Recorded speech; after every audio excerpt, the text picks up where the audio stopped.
Shalom, shalom la famille, shalom à nous tous. Quelle joie de se retrouver. Si c'est la première fois que vous passez par ici, veuillez juste vous abonner, liker, partager la vidéo.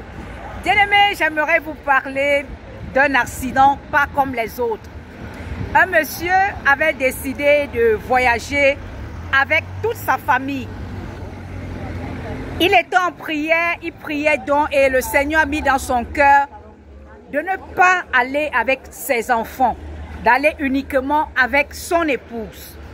Le monsieur s'est donc dit, ah, comment le Seigneur me demande d'aller juste avec mon épouse, pourtant je voulais aller avec les enfants, avec toute la famille. Mais il a dit, vaut mieux obéir à Dieu. Il a donc obéi au Seigneur, il s'est préparé et il a voyagé avec uniquement sa femme. Sur le chemin, comme ils étaient en train de voyager, le monsieur conduisait, il était rien qu'avec son épouse. Arrivé donc à un moment sur le chemin, ils ne savent comment ils peuvent expliquer. Ils ont vu comme un grumier, un gros camion, un grumier qui était devant eux. Il n'y avait pas de virage à faire. Il n'y avait pas une route où ils pouvaient entrer et pour éviter l'accident. Donc il n'y avait aucune solution pour que l'accident puisse être évité parce que la façon que la voiture venait, il n'y avait rien à faire. La voiture était là, ils étaient face à face, il n'y avait pas de virage, il n'y avait rien à faire. Qu'est-ce que lui et sa femme ils ont dit? Ils ont ouvert la bouche, ils ont dit, Jésus, sauve-nous, Jésus, sauve-nous. Lui et sa femme, c'est ce qu'ils ont crié.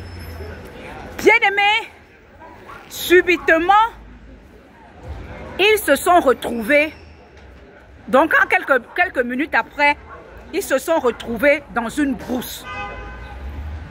Et quand ils se relèvent, la femme se relève aussi, elle dit, mais on est où là? Ils se lèvent donc. Ils étaient près de la route. Ils vont donc près de la route. Ils trouvent la voiture dont la voiture était comme écrasée, que ce soit devant, derrière. Parce que c'est comme ça, il y avait aussi d'autres voitures qui venaient par derrière, quelque chose comme ça là. Donc, la voiture était comme écrasée, broyée. Et les gens qui étaient près de la voiture étaient en train de dire, cet accident-ci, c'est impossible. Il est impossible qu'il y ait des survivants. Donc, on ne peut même pas se presser pour casser la voiture, pour dire qu'on regarde ceux qui étaient dans la voiture. Parce que cet accident-ci, la voiture est complètement broyée. Donc, les personnes ne peuvent pas survivre. Bien aimé. C'est eux-mêmes, comme on est en train de dire que les personnes ne peuvent pas survivre, qui disent que non, c'est nous qui étions dedans. C'est eux-mêmes qui disent que non, c'est nous qui étions dans la voiture. C'est nous. Donc, quand ils disent que c'est nous, les gens disent que quoi? Ils disent oui. Ils partent maintenant, ils appellent les services qui se chargent de casser la voiture, d'ouvrir, parce que les êtres humains ne pouvaient pas. On prend dans le matériel, les machines, les engins, on vient, on essaye d'ouvrir la voiture. Et lorsqu'on ouvre, on ouvre et ils prennent leurs pièces d'identité. Et c'était comme ça après déjà quelques jours. Parce que le même jour ne pouvait pas faire ce travail tellement que la voiture était broyée. Donc c'est après quelques jours qu'ils sont entrés en possession de leurs documents.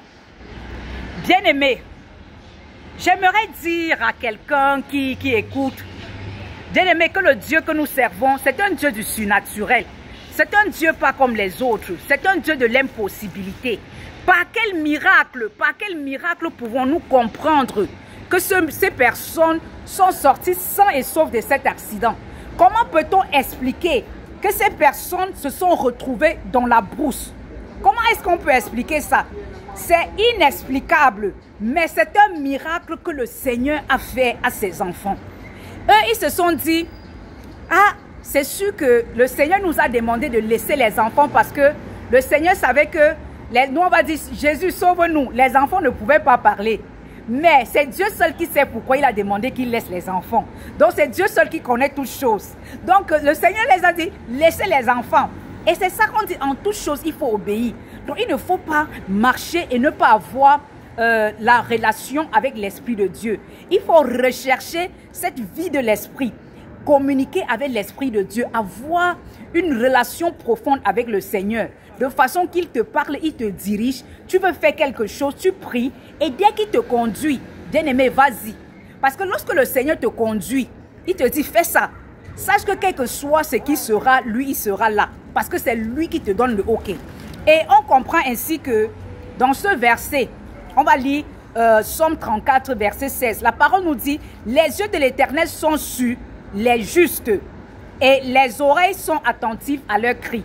Bien-aimé, qui est le juste? Le juste, c'est celui qui a été justifié, donc rendu juste, lavé et purifié de ses péchés. Celui qui est devenu une nouvelle créature, celui qui a été rendu juste à la croix de Golgotha. Donc celui qui a reçu l'évangile du salut, qui a reçu la prédication de la croix, la prédication de la foi, qu'on l'a prêché. Il a accepté et il a ouvert son cœur, il a reçu la parole et il marche en nouveauté de vie. Cette personne-là, bien-aimée, Dieu devient son Père. Et étant donné que c'est son Père, Dieu veille sur lui. Dieu prend soin de lui. Dieu l'accompagne, Dieu le dirige. Donc c'est ainsi le juste. Bien-aimé, est-ce que tu es juste?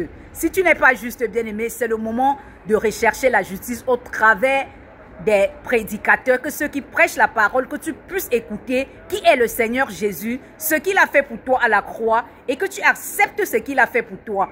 Ensuite, tu marcheras en nouveauté de vie. Et la parole nous dit également, toujours dans le Psaume 34, quand les justes crient, les yeux de l'Éternel sont sur les justes et les oreilles sont attentives à leurs cris. Bien-aimés, quand les justes crient, l'Éternel entend et il les délivre de leur détresse.